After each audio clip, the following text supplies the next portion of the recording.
આપનું સ્વાગત છે। ચોમાસું બેસતાની સાથે જ વડોદરા શહેરના ગોત્રી ઇસ્કોન હાઇટની જે દિવાલ હતી તે ધરાશાયી થવાની ઘટના બની। ત્યારે આ ઘટનામાં 2 જેટલી કાર દિવાલ નીચે દટાઈ હોવાની માહિતી હાલ સપાટી પર આવી છે। સદનસીબે આ ઘટનામાં કોઈપણ પ્રકારની જાનહાનિના સમાચાર પ્રાપ્ત થયા નથી। ત્યારે અન્ય એક દિવાલ પણ જર્જરિત હાલતમાં જોવા મળી રહી છે।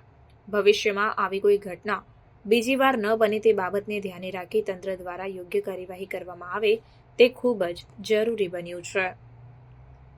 રિપોર્ટ નઝીર શેખ સાથે cameraman Arif Sayyed, secular Gujarat news, Vadodara.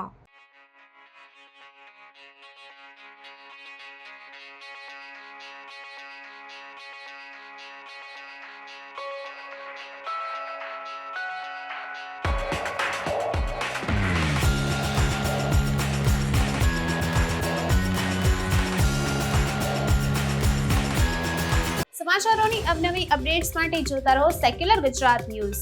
સાથે સેક્યુલર ગુજરાત ન્યૂઝ ચેનલને લાઇક, શેર અને સબસ્ક્રાઇબ કરો અને બેલ આઇકોન દબાવીને સમાચારોની ઝડપી માહિતી મેળવો।